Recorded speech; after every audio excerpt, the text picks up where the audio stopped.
thinking one. Yeah, that's it. That's the one. Yeah, I think with Aladdin, it's the original one. You have Robin Williams in, and it's really, although Will Smith does do a good job in Aladdin. Yeah, but just not. Just not Robin Williams, is it? Yeah. Anyway, let's start. Ready? Okay. Right, I'm ready. Okay. Jess, I don't want to butcher your second name. How do I pronounce it? Is it Impiazzi? Impiazzi, yeah, that was actually really good because most was people that good? have some really crazy versions of it. I was saying to Giles before, I was just like, I'm really nervous about pronouncing her name wrong.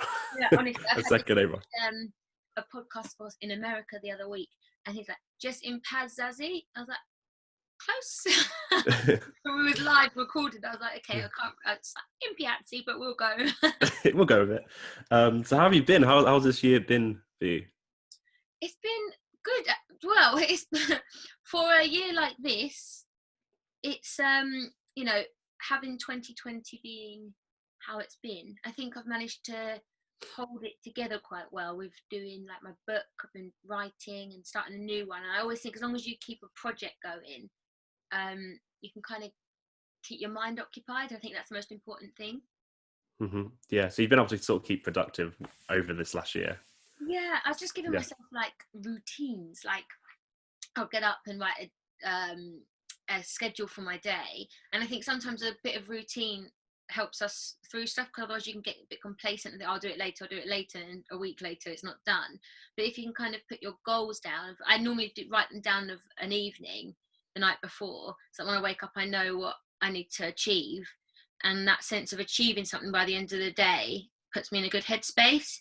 And obviously there's days where you feel like, today I'm just a bit fed up, but I feel like if you just get that bit of self-discipline and force yourself, I mean, it's good to listen to your body as well, and if you need to have a rest, but I feel like when I have that productivity list or things that I want to achieve written down, and I tick them off, even if it's small things, you're still ticking something off that you wouldn't have necessarily got done, and rather than everything feeling like you're on a continuous Sunday.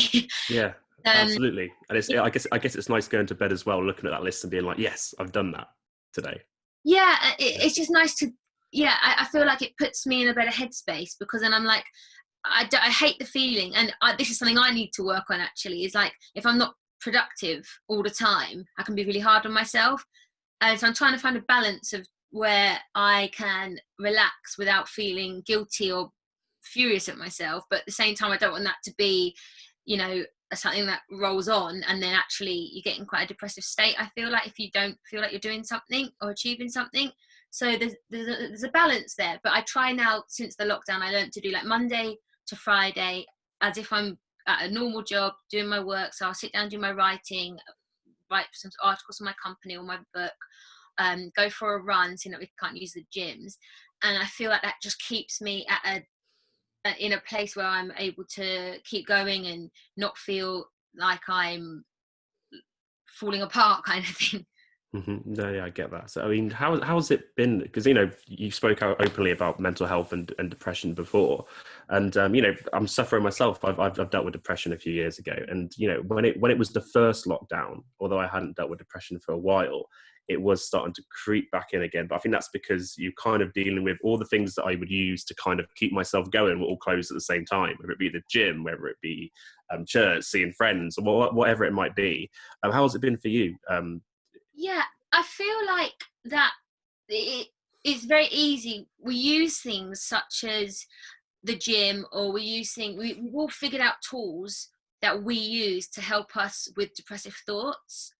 And if anything, I found from the lockdown was that because they were taken away from me, such as the gym, such as seeing your friends and all the kind of distractions we use, I was then able to sit and kind of go inwards and learn what it was about me that I hadn't healed yet. Because when I could sit on my own and you haven't got your tools, you're finding parts of yourself that are not healed.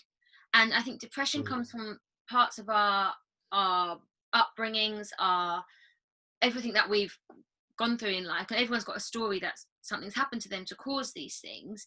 And I feel like it gives us a chance to sit and go inwards, and once you can go inwards and kind of figure out what the things are, you can start to heal them. And it's not an easy process, because healing is probably one of the hardest things ever that I've had to do.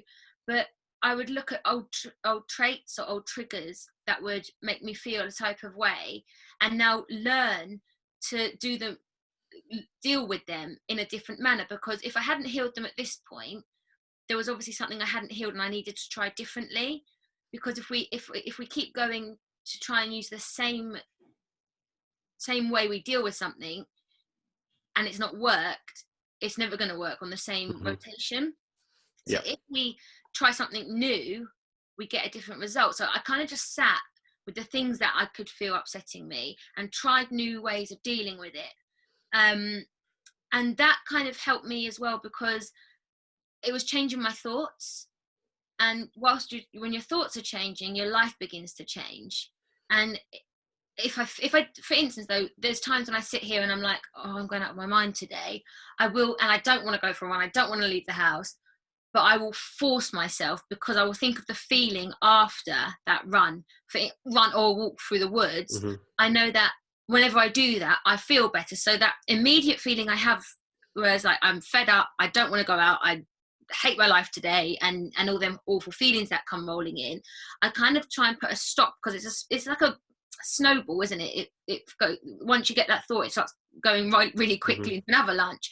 But if you can kind of put a block on that avalanche and get yourself out, or just clear the mind in a positive way, your thoughts begin to get a bit better. So what I've learned to do during the lockdown is, when I do start to feel that pain or that hurt come in, I will, even if it makes me feel like death because I don't want to go out the door, I will force myself. Even if it's raining, I just go for like a 3k walk or a 5k run.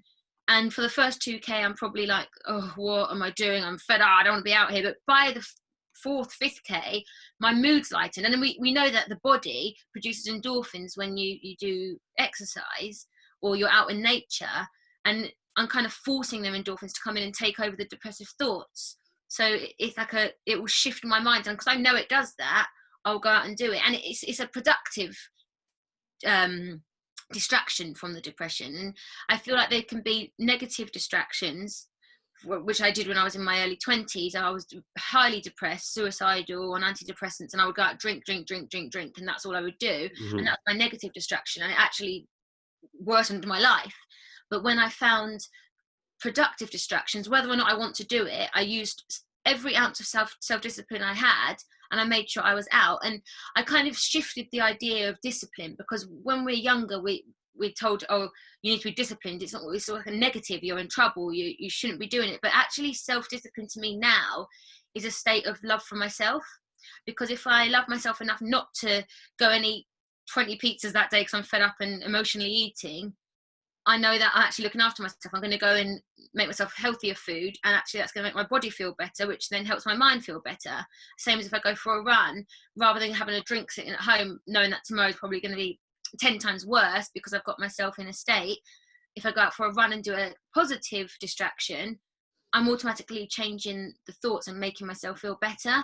So it's nice to see it in myself, the switch, because I remember in my early 20s, the negative distractions really, really snowballed to a point where, as I say, I was suicidal. But when I found the new tricks and doing a positive distraction, life started to really go up. Yeah, and it's interesting you say that about alcohol, because like I've been through exactly the same thing once I was going through depression. It was, for me, depression was the short-term feeling good feeling. It was the short-term buzz, and you'd be like, I feel like rubbish. I know that alcohol will give me a short-term buzz of being sociable and being able to see my friends and almost be a fun person to be around.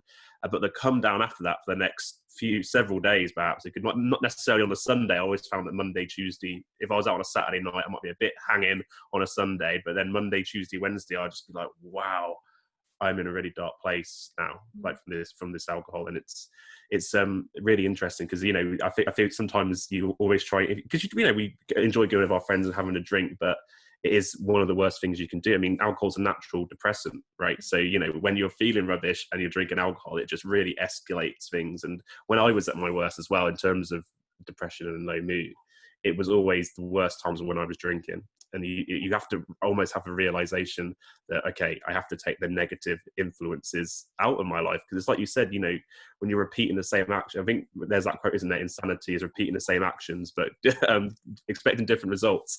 And you know, running is a natural buzz. It gives you, like you say, it's the worst thing you want to do when you wake up and you're feeling like rubbish. The thought of a run is horrific, and it's like, there's no way I have the energy to do that. There's just no way I can motivate or have the energy to do it.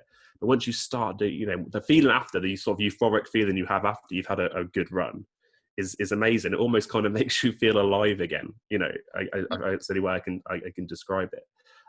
So when were you sort of going through when did you sort of notice the first depressive feelings that you were having? Because for me, when I had my first experience of depression, it was like, I didn't know what it was. I couldn't explain it. And yeah, it was like a pain that I couldn't really put my finger on. I don't know what it was like for you. Yeah, so mine, it kind of came, there had been a few traumas growing up in my early years. So I was completely unaware that I actually had post-traumatic stress disorder at such a young age. I'd witnessed a hell of a lot of domestic violence from a very young age, from about 9, probably maybe younger, 9, 10, 11, that kind of age. And I was always, excuse me, I was always on flight or fight mode. So PTSD actually gives you, it's a symptom of that is depression, and I'd have terrible nightmares. I'd always be checking everyone. I would never be able to just settle and calm. I struggled at school because I couldn't concentrate because I was always nervous of everything. And as I grew up in my older years, that really settled into me as a real awful depression. And I think it came to the forefront when my nephew passed away, and I was looking after him when I was 17, and he was 13 months old, and he had meningitis. And that was kind of like the cherry on the top that just exploded everything from the inside to come out. And I remember it because I was at theatre school, and I was 16. I just got into the college, so I was doing the performing arts school, and then I worked really, really hard to get this scholarship into the college. And I loved it so much. It was just something in me, like I wanted to dance, act and sing all day long, and I was just this spark running around, like loving life. And after my nephew died, I remember I didn't want to go to school. I didn't like going in. I had nothing about me like this. I remember a teacher said to me, the light's gone from behind your eyes. Yeah, and I couldn't have, like, when you're, at the time I didn't know what it was, but I just didn't want to, I wasn't shy. I didn't want anyone around me. I was just in this place of it just darkness. That's all I can explain it. And then I ended up leaving theatre school thinking I could find something but like to fix this, and all I remember doing was just being in bed all day, getting in the bath as early as I could at nighttime so that I could go to bed early, just sleep as much as I could. But it just felt heavy, really heavy. And it's like going through the woods at night when you've got nowhere to go, you're completely lost. And I just felt lost. And I remember explaining it to someone as like, I had all these things that I could do, but I couldn't get anything to fix me. It felt like a TV that was going black and white, making all that noise, and I'd be kind of stuck trying to think, how do I get out of this? And I would use alcohol. I'd go out with my friends, because then I would be fun, Jess. I'd be silly and dance and go crazy. Absolutely, and then, the next day I'd have a hangover, and then the next 3 days was my loop downwards into depression, and then it would just happen again the next weekend. And that's how I coped and survived. But actually, what I didn't realize I was doing was making everything 10 times worse, because for me to then build a future, how can you do that whilst every single day you're just repeating the same cycle? But it's hard to break out of it when you're feeling that low. Because I do remember it just being like, there is no way out for me. And that's when I did take an overdose. But like, I think more of a cry for help, because there was nowhere to turn. You feel like there was just nowhere to turn. But what the lovely thing is, which I always like to hold on to, is that there is, because there's so many people I know, including myself, that have managed to change it around, because you've just got to snap them thoughts. And it's like, you know, if you break your leg, it's easy to see. So, you know, you're not going to go running on a broken leg or do things to hurt it. Just as with your mind, if you're going out drinking, it's the same care that needs to be taken. So your friends need to understand that and not be like, oh yeah, come on, have a beer. Actually, it's no different to a broken leg, the broken mind. is that it needs fixing. So you've got to do the right things for it. So if you're an athlete and you've broken your leg, they're not going to say, oh, it doesn't matter, go for a run, you'll be great. You know, it's going to damage you. Whereas if your mind's broken at the time and you're saying, oh, come on, let's go for a beer, it'll cheer you up. It's no different to saying go for a run on a broken leg. You need to fix the things before you can start. You know, some people quit alcohol forever. Like I rarely drink, but I know that I'm in a place now where I can go and have a drink with my friends if I felt like it, but I don't feel the need to do it because I'm trying to cover up something else anymore. Yeah, it's about having that healthy relationship with alcohol, isn't it? And not using it as, I think, when you're using alcohol as any kind of dependency to a coping mechanism, I suppose, to feel a certain way, that's when you've got to really sort of look at it and be like, this isn't good. Yeah, and I think it's with so many things that we don't even realise. Like, for instance, people that game a lot, someone that goes on PlayStation for maybe like 10 hours a day, it's all to cover up something, because that is not a positive distraction. It can be a bit of fun, just as telly, you can watch a bit of telly and, you know, enjoy a film. But if you're doing that it's like a pendulum. This is why balance is so important. If we're at either end of the pendulum, we could do zero of anything and end up getting fed up and not, you know, with eating, for instance, if you're emotional eating, you're going to gain weight and be unwell. But then if you're on the other end of the pendulum and you're not eating, again, you're going to become unwell. It's finding the healthy balance in every aspect of our life, rather than swinging from one pendulum to the other, because you get dizzy just doing that all day long. So of course it's going to affect you. But if you can find the middle ground, which is hard, and as I say, I'm still working on aspects of my life that can find balance. But I never realized how important balance was until recently, in the last year, because I would throw myself into work and writing, and to the point where I couldn't even think anymore. Or I would not write for 2 days and then be mad at myself for not writing for 2 days. Whereas I thought, even if you just do a little bit a day, don't overforce yourself. If you're on a flow, you keep going. But if you're struggling, give yourself a break. And that's when you can take these little mind rests, like watching a TV program, playing a game. But you know, with so many things to distract us in this day and age as well, it can be really hard to find the balance. But it's again, you've got to get that self-discipline and force yourself to find that balance, because it does make your life flow better. And when you're in flow of life, you're not hitting any hurdles. No, absolutely. And so, speaking of writing, you've got a new book that's coming out. Yes, it brings us on nicely to that. So yeah, tell us about the book. What's it all about? I'm so excited about this, because this is something, in a way, I've taught myself a really valuable lesson just by being able to do it. I mean, my only qualifications are in theatre. I have none other. No, I'm the same, exactly the same. That's all. Not many GCSEs. It's always fun when you go, oh, you went to uni, and you go, yeah. So what did you do at university? Well, I did performing arts, and you get the right. Yeah, that happens. Yeah, and we kind of feel, and I think it's a lot of, you know, a lot of this in the performing arts kind of area, is that you have to kind of keep yourself really strong, because it's a really difficult industry to be in. And I knew I loved writing. As a kid, I used to read and write all the time. I'm useless at maths. I can't even do my times tables at 31. I don't know. If someone gives me the easiest equation, I'm like, and I'll get laughed at, but I'm like, yeah, it's not my forte, it's fine. But I remember about 5 years ago, I wanted to write a book, because just to write about what had happened as a kid. But back then I hadn't done any healing. I didn't know who I was. I didn't know. All I knew was these bad things happened and I was pissed off at the world. That was basically it. And so I was writing down, and I was like, oh, this isn't going to be published. This is like a horror story. Like, no one wants to read just negative away. And by the way, it still sucks at the end. Like, that's rubbish. And it wasn't until I put that to the back burner. I was like, oh, I can't write. I'm not a writer. I've never been to writing school. How could I possibly do that? And I writ it off and carried on with my little reality world and doing whatever I could to find my distractions. And then about 2 years ago, my ex-husband and I went for divorce because he cheated on me, and I was in a really bad place. And I thought, this isn't going to beat me this time, because I can see myself spiraling, and this is not happening again. And I made that conscious decision that will not be the end of my story, that I let myself get put into this headspace again. I'm not doing it. I thought, now it's time to write your book. And I'd started to build things in my life. Just before all of the divorce, I was meditating and learning new things, reading. And I was like, okay, well, I'm going to go down this route and try it again. and I'd started to heal by the time I'd done this. Thought, I'll write the book again, and I started it, so I say 2 years ago, and I started writing the chapters, and I didn't know how to format a book. I didn't know how to do the chapters to lead into each other, or if they needed to lead into each other. I didn't understand. So I obviously read a lot more books to try and, if you want to be a writer, you read and write a lot. So I would just practice. And I'd get one chapter done, put it to the side. So for instance, I do one about my nephew who passed away, that chapter, domestic violence, that chapter, and I would just do it in that kind of format. And as I read more and wrote more, I kind of figured out a flow of how I could do it. By no means was it perfect in respect of punctuation. Oh, it never is.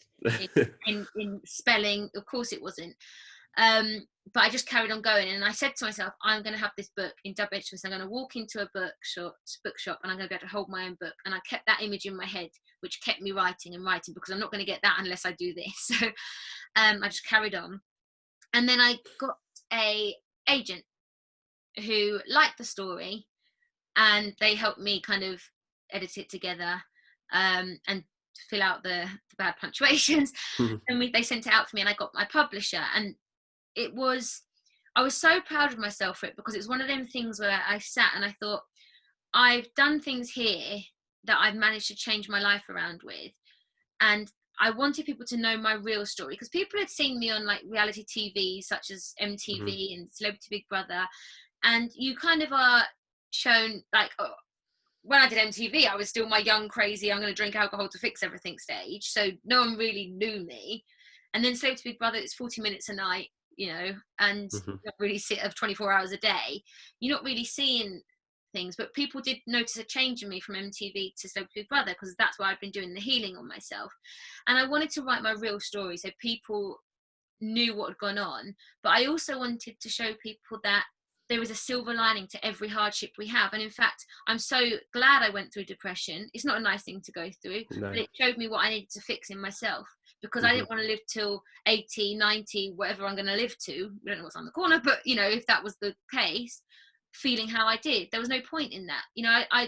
I'd been placed on this earth, to get the sperm and the egg, to me is like something like 1 in something million chances of that particular one becoming you. So I'm here for a reason. And I started to believe and love myself a bit more. Like, you are here for a reason. Stop doubting yourself with these negative thoughts. And I wanted people to see that all these bad things, we can take something out of that to grow as a person. And when you do that, you actually start trusting in the hard times, because sometimes things that are being taken away from you or moved out of your life is being done for a reason, that because we cling on to things so much. We want ownership of something, or we want stability in something. When we cling to it, it might not be for us, because our path may be completely different. And actually the path is always going to be beautiful, because I do believe in a power. I don't know what it is. I'm not religious, but I believe there is something that's always looking out for you. And I feel like when things were taken, like for instance, my divorce, that was a really awful time. But actually, when I look back during my marriage, I wasn't happy, because I wasn't fulfilling myself or fulfilling my dreams. But what that did is forced me to go and fulfill my dreams. And then from the product of that, I now have a book, and I'm starting a second one. And I would never have had that if these things hadn't been taken from me. So it kind of gave me this opportunity to open up and say, actually, I trust in whatever is meant for me will stay, and whatever isn't is because it's leading me somewhere different.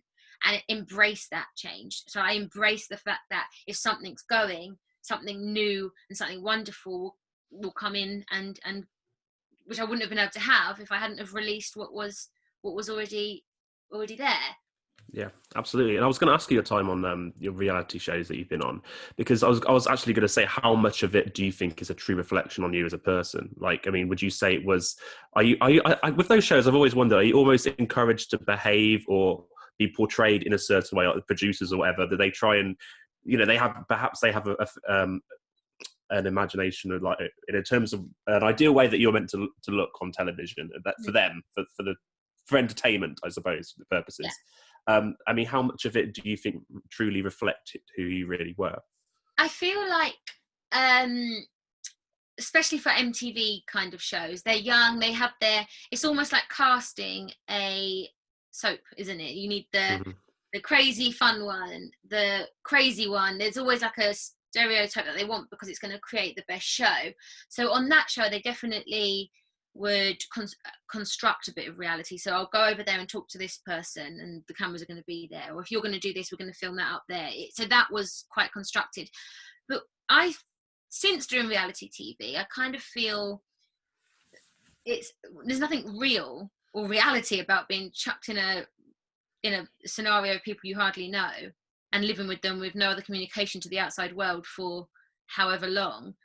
You're not going to be your real self, because that's a completely unnatural place to be, you know, stuck in a confined area with 12 people you've never met in your life. So I use the term now reality TV very loosely, because it is basically a soap being made. They need to make entertainment. And if you're going about your real life, you get up, you have a shower, you might do some writing. I mean, if someone come and film my day-to-day and tried to make a reality show out of it, it'd be bloody boring. No one would tune in, because it's real life. I'm doing what real people do to make their life enhanced.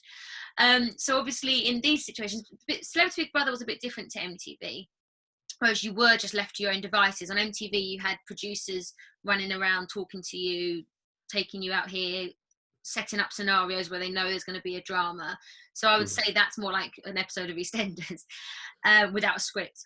But Celebrity Big Brother, you were kind of left to your own devices. But again, like that, I feel like that's more of a real portrayal of people. Okay. But you're going to have heightened emotions because you're missing your family that you don't get to talk to. I was in there for 4 weeks and 4 days, and you didn't get to speak to your family. You're just with the people you've met. And if some personalities clash, luckily I didn't have that problem because I was in Year of the Woman, where everyone was a bit more grown up. But if personalities are clashing, there's no way to get out or release. Like, you wouldn't in real life, if you had an awful neighbour that was like shouting at you and being nasty all the time, you're just not going to talk to the neighbour, you know. Whereas in that house, you're kind of stuck, and you're living in the same bedroom, like you have no choice. So yes, it's reality, but I just don't think there's anything real about it, because there's no real circumstances in it, because that's never going to happen. You're not going to be stuck in a house with 12 people you don't know. Yeah, no, absolutely. And is it, when you did the MTV show, was it, obviously you had, like, I imagine it was like lots of you sort of became a celebrity in your own right at that point because you were very well known. Was it really hard to kind of deal with that, because perhaps people that would meet you thought you were portrayed in a certain way? Was it hard to kind of go from the MTV version of you and then kind of start simmer out into reality as well, that people thought that was you? Yeah, well, that kind of got me a bit lost as well, because I was then trying to play up to a person that I thought I was supposed to be. Bearing in mind, I didn't know who I was myself at this point when I was doing them shows. Yeah. That was the drunk Jess trying to get herself, you know, fun and validity. Why can't I know. Yeah, we know. We're on the same page. Don't worry. You know that word. By going out being drunk and having fun and being stupid because people thought it was funny. So I was like, oh, okay, this is who I am, and so I'm going to play up to this crazy glamour model, crazy person, because this is giving me validation. There we go. That's the one. Validation. But again, I was doing the unproductive distractions, because that was not fixing me as a person. It was making me worse. So I had being propelled into the spotlight like that, I used that as a distraction. So getting the press, I was like, oh, I'm in the paper today. And it kind of gives you this false sense of self, because I was using that as validation. That's all. Is it hard when, obviously, when that was a really popular show at the time, is it hard when you notice that slowly going away as well at some points, though? That must be really hard to deal with, because you're like, wait, I think this is who I'm trying to be, and now you're taking it away from me. Is that really hard to deal with? Yeah, that's it. I see it happen all the time to people that come off reality TV shows now. They're clutching to stay relevant, and it's not that you're not relevant, it's that you're finding relevance in the wrong places, because it's a fickle world for reality. You could be everyone's, thing that they want to see at that time, and then like 2 months later, no one cares. So you're clinging on to that because of that.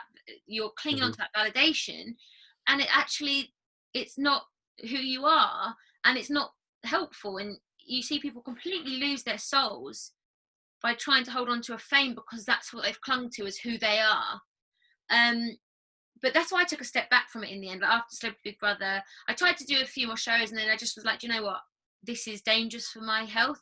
By this point, I'd started to work on myself and do my meditation to figure out who I really was. I completely stepped back from it because I wasn't finding the positive validation in the reality. I was finding the superficial, the probably quite damaging.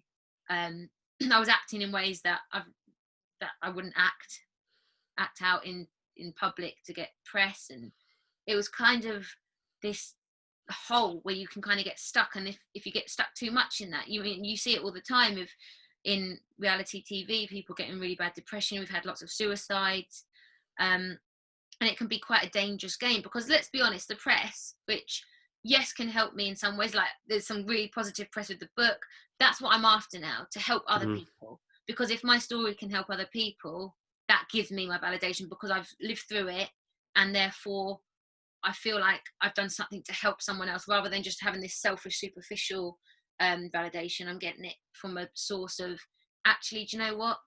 You can do this. And I want people to be able to feel like that as well. And that makes me feel happier inside. Like even with my mum, she can suffer from depression and mood swings and go crazy sometimes. And I can sit her down and say, Mum, you've seen this change in me. Let's talk how we can do it for you, and how we can react differently to certain situations that aren't going to make you just go. My mum's blind as well, so she struggles with that.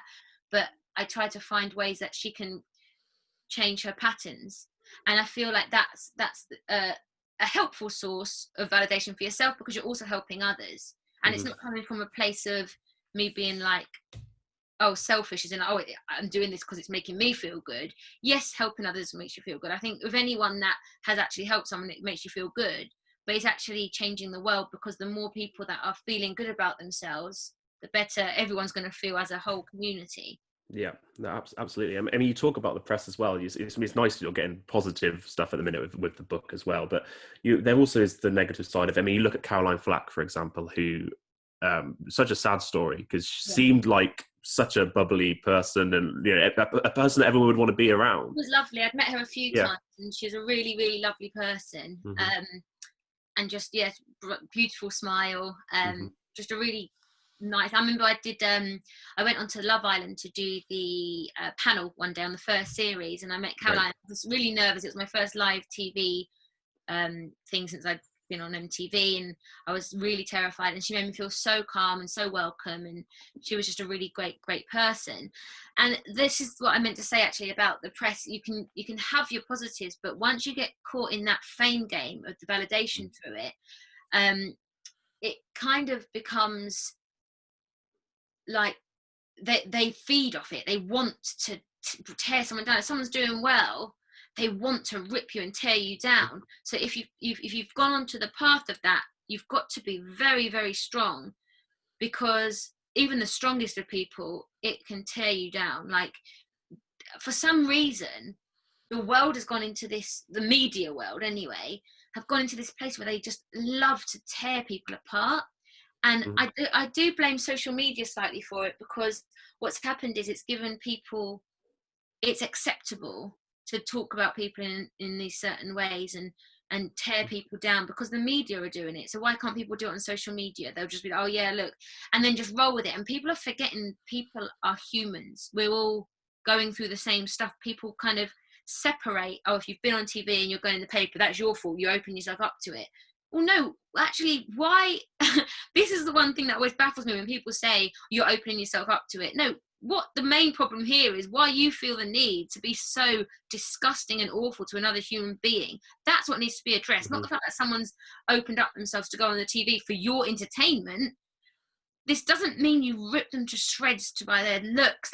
To me, that baffles me. I will never understand how people can go out their way to want to hurt people. But I guess it's from a state of trying to find their own validation, because they're unhappy, because happy people don't hurt other people. Yeah. Well, it's interesting you say that. We had Rebecca Adlington on, who, she's won the gold medals. She was in I'm a Celebrity, Get Me Out of Here. And she was saying it got to a point where she got to a certain point where she was in the limelight, and she just started getting all these horrible messages about her appearance or anything like that, and it, you know, and just like trolls just like coming at her right, left and center. And it was just like, she was just so confused, because she was just like, what have I done? Where's this all coming from? I don't understand what that's got to do with my swimming or who I am as a person. And people just felt like, you know, it was great that she won the gold medals. We were all proud of her, and we kind of put people up on a pedestal in a way. We're happy to bring them up, but then only if we can tear them back down again. And you know, it's really interesting that people feel the need to do that. But I don't know if it's just because some people just are very they're not content in their own lives, and you know, they see people on television, and you know, and no matter how much their life is sad and it might suck, the one thing they do have is a phone, and they're like, right, I have a phone, I can just see who's on my Twitter feed or who's in, you know, and just be blah, blah, blah, and just go give them whatever. I don't think there's even targets for some people. That I think they just, whoever they can see at a certain point, they feel, I'm going to rip into that person today. Yeah, and it's sad. It's really, really sad, because they don't realise the damage they can do to other people. Just, you know, the age-old saying, blowing out someone else's candle is not going to make yours any brighter. And for some reason, people think it does. They think, oh, if I'm, you know, I'm going to be nasty to this person because it's going to make me feel better. But actually, it doesn't. Negativity and nasty words only manifest in yourself. And they don't realise they're just making themselves have this whole spiral of their own by being so spiteful. Because I know in the past, when I've been younger and I've been hurting and I've said something nasty, actually I don't feel good about it. I would have never gone online and done it and hurt someone, but if, you know, I've talked about someone and then I actually feel quite guilty about it afterwards, it doesn't make me feel good about myself. And in fact I read a book called The Judgment Detox by Gabrielle Bernstein, and I read that just as I was leaving my ex-husband, and that was probably one of the most eye-opening books that I'd ever read, because it was talking about not only are we in judgment of other people, but we're in judgment of ourselves. So if you can try and catch yourself, and we still do it daily, we'll look at something and be like, oh, that haircut, or oh, and you feel it. But when you can stop yourself from thinking them, actually life feels a bit nicer. Like taking out them negative judgments, you're kind of taking it away from yourself as well, because we don't realise how much we actually judge our own selves each day.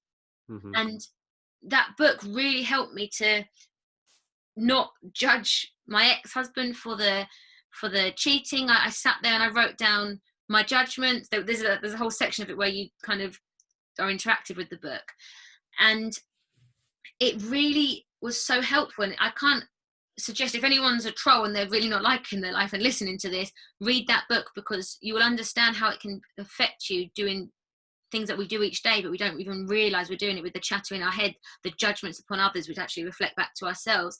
And when you can stop yourself from doing those things, life does take a brighter turn. Yeah, and I think people that are trolled online is either one of two reasons. I mean, the first reason is they have got a mental health problem, and you know that needs to be taken seriously and addressed. But then secondly, it's just, you just get sad people, and you know, I don't think you ever meet anyone that's doing really well, has a great life, great job, doing really successful, and you go, yeah, things are going really well at the minute, but you know what I really like doing? I like going on Twitter and giving celebrity shit. Like no one happy or successful does that at all. No. And I always say, like, so many of them, and it baffles me, because I'm like, none of my friends would behave in that manner, because I would think they were crazy. I'd be, if someone said, I just written on this person's Twitter, I'd be, delete that now, you're crazy. Like, why would you? I wouldn't even be friends with someone like that, because I'd be so baffled of their behaviour that I wouldn't want that kind of energy around me. So it does baffle me to how many there actually are that behave in this manner. But that's why I can only put it down to is low self-esteem on their part, and something that they need to heal or fix, because their life is not how they want it to be, but they don't know how to fix it. So actually it's probably a place where we should feel a bit sad for someone that has to do that, because I don't know anyone that would do that. Yeah. And am I right in thinking that obviously you had you sort of dating Charlie Sheen for a while, that you had quite a lot of abuse thrown at you for a while? Charlie Sheen, this is such a funny story. So the press were wild with it, but I know him, he's a friend, we never ever dated. Oh, okay. Just not in any way, shape or form have we ever dated, but the press were like, we had a picture together like this, and he put up saying, oh, thanks Jess for showing me around London, blah blah blah, and it was Charlie Sheen's new girlfriend. I was like, that's not true. Okay. Got something.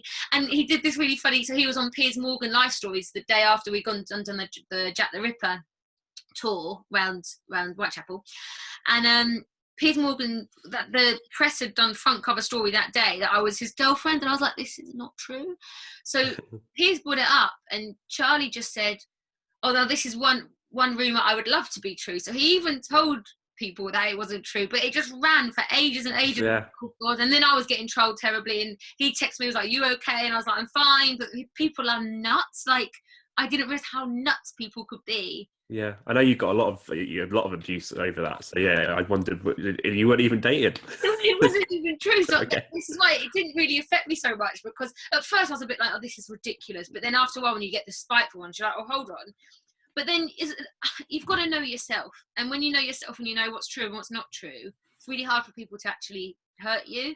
Mm-hmm. If like you're healed from a certain part of your life, it's very difficult for someone to use that against you, because you're like, yeah, that's cool. That's what happened. You know, what can they do if you're okay with it?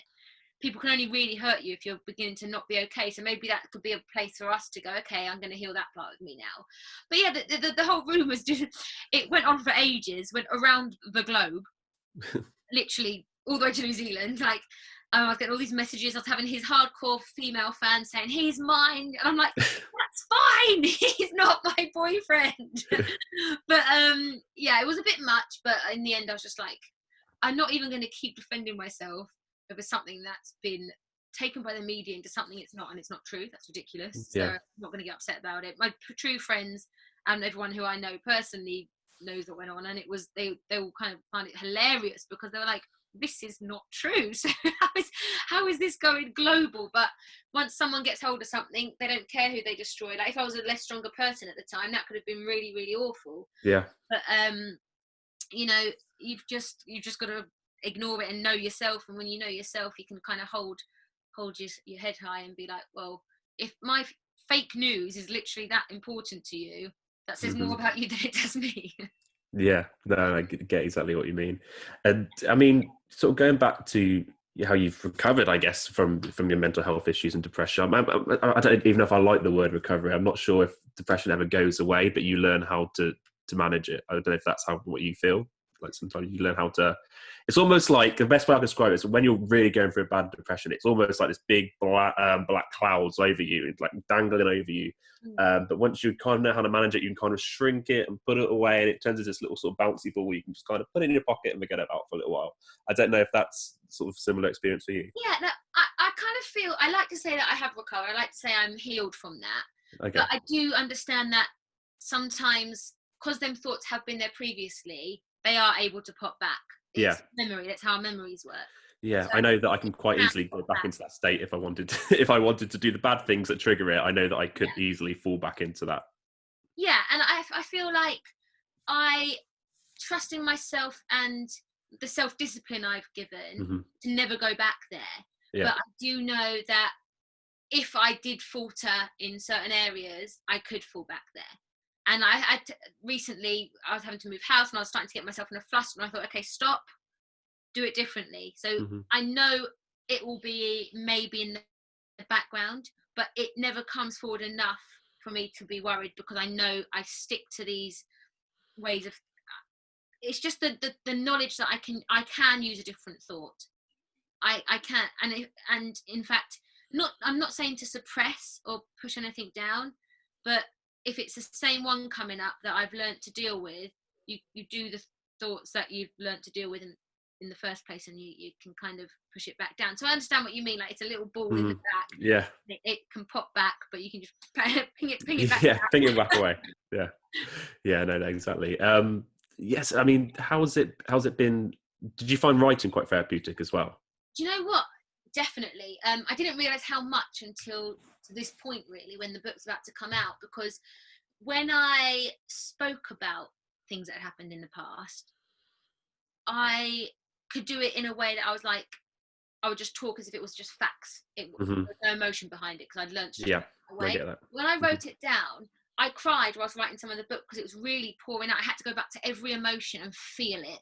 And once I felt it, and it passed out my body, like, we have energies all through our body. We are just a big ball of energy. So when you're holding on to that energy that's not been released, it's stuck. So when I sat down and wrote the book, and I was writing about the things the emotional side of the things that happened, rather talking about them as facts, it poured out, and I just felt when I finished that book and put the end, it was like, oh, like I just released pent up energy that I wasn't allowed to talk about, or I've been told to keep quiet, don't tell anyone else about what's going on at home, or you'll get taken away, or things like this, or you don't upset anyone, so keep your mouth shut. All that was inside me, but when I wrote it down, it was out of me, and it felt like I just flushed the toilet, like it just went boom, straight out. And that was the most disgusting description I could have ever used. Well, the description I was going to use, we were talking just before we started, we were talking about Aladdin, and it's quite poignant, really, when you think Rob Williams as a genie, because obviously he had his mental health problems and depression that sadly took his life. But I think of the genie in the lamp, and when you talk about that energy, and it is like being the genie stuck in the lamp. You have all this energy, all this kind of expressions that you want to get out there, and you come out the lamp, and it's just like, and at the end, when it's to be free, to not be a slave to the lamp anymore, to be free and just free of that imprisonment, of that being in that. What is it? I think the line in Aladdin is phenomenal cosmic powers, but teeny live in space. The genie in Aladdin. And that's one of the best ways I could describe depression, is you kind of, especially if you're keeping it in and you feel like you can't share it, it is just having all this pent up stuff that you want to get out, but just not being able to break free from it. And I was just thinking of that. So I think, I guess when you're able to tell someone for the first time that you are struggling, it does take so much of that you feel release.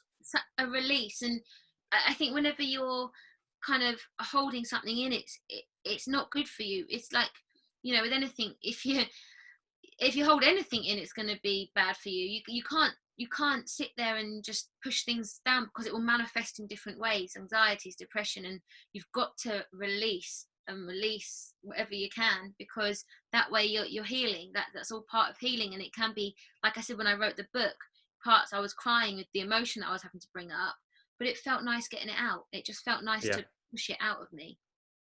No, absolutely. I guess it's cheaper than therapy, isn't it, to write the book? But yeah, do you ever sort of go back and think sometimes? I guess in a way, when I was sort of recovering from my depression, it was almost I had to almost forgive myself in some ways. I look back at photos when I was clubbing with my mates in Magaluf and like going out nightclubs, had different, whether it's be drinking, I'd be like, I look like I'm having a whale of a time, but like I did not like that person. I didn't like who I was at all. I just didn't like me. But do you kind of have to kind of weigh up everything that you were sort of learning as a young person going through that depression? And we all kind of want to not have the depression, but we want to keep the things that we learn from it. Do you have to have that sort of self-forgiveness in a way? I think self-forgiveness is the number one thing you need to do. I really had to forgive myself for hurting myself. It was like I wouldn't have treated someone I loved how I was treating myself and my body. I had no respect for myself. I was just drinking. I didn't care about me. And when I learned that actually that's the number one person, if you want to care for others, you've got to damn care about yourself first. You can help others if you can't help yourself. I had to sit with some things that had hurt me, that I'd done to myself, and really forgive myself. And I think that is the number one thing on a route to recovery, is self-forgiveness. And absolutely. Even if having to forgive others, but I forgive myself for the things I had to do to survive during a difficult time in my life. And when I can say that, you're like, oh, okay, actually, that wasn't so hard. But guilt is one of the most hardest things for a human to carry around, and we don't realize we're doing it half the time. So we're holding guilt on ourselves for what we're doing to our own bodies, which is the only thing that we're going to be stuck with for the entire life. From the minute we come out the womb to the minute we go in the ground, the only person we're ever stuck with is our bodies. That's, I was abusing that, and I wasn't taking care of myself, and I had to really forgive myself for some of the choices I'd made. But we also need to understand that you have to do what you can to survive sometimes. And then when you've done that and you've grown and you've learned, self-forgiveness is just the key, I think. When you can really look at yourself and say sorry, you can start growing from a different place and nurture yourself better. That's it, yeah. And with guilt, you're just poisoning yourself, aren't you? You're just going through that. And, there needs to be a point where, there's different being acknowledging what you've done. And acknowledgement is a good thing. Acknowledging that you screwed up and you've made a mistake, or you could have done this better. Like, that acknowledgement's fine, but holding on to that, I'm not going to let this go, is just and just wallow in these things that I've done when I was 20 or 31 now. But thinking about stuff that I would do when I was 19, 20, 21, 22, whatever, just holding on to that sort of self guilt is not healthy at all. And I think we have to remember, like, that was a time, a piece of us in a time that's not a piece of us now. Mm-hmm. So we can all look back and think, oh, I'm embarrassed like that, but it's just a fragment in time. Nothing is real, nor, people may have, the way you see yourself, people may have seen you completely different in that circumstance. Yeah. So it's just a fragment in time in our minds, but actually it's gone. There's nothing you can do about it. The only thing that is real is the present right now, and we all have different visions of the same thing, depending on where you're from, what your culture is. There's so many different scenarios where our reality is completely different to someone else's. My reality will be different to my mum's reality, to yours. We all have different realities. So something we hold on to, someone else might not have even thought to Scooby's about. Mm-hmm. And we hold on to it because we try to punish ourselves, but actually it is just a fragment in time that is gone. It's no longer something that's ours. We don't belong to it. It doesn't belong to us. The only moment that matters is the now. And when you can take the now and do the things in that moment that are progressive, it will carry on going that way. And I think we all get so caught up in the past, but it's gone. You can never get it back. You can never go back there. You can maybe watch a video if you want to, but these things are gone. They're no longer us. I mean, I wouldn't, if people met me 10 years ago to now, I'm a completely different human being. And in fact, one thing that was lovely to hear of science was that every 7 years our cells will renew. Like, our bodies are renewing every day, but in 7 years your whole entire body is a different set of cells it was from the 7 years previous to that. So technically we're completely new people because we've grown, and where your mind is working on your cells, if you're thinking positive thoughts, your cells are becoming more positive. You're getting better health because you're thinking different thoughts. And I mean, there's a guy called Dr. Joe Dispenza. I don't know if you've heard of him. Yes, yeah. I think he's phenomenal, and I'm actually reading a book of his at the moment. It's up there, called Breaking the Habit of Being Yourself, and it talks about how our thoughts can literally change our makeup. Like, the whole of our body can be changed by our thoughts. And at first I thought, what on earth is he talking about? But then I realized what he meant, because if you're constantly negative, I mean, I was ill all the time. When I was depressed, I was always sick. I had a cold every other week. I was always unwell or hurting myself or something negative.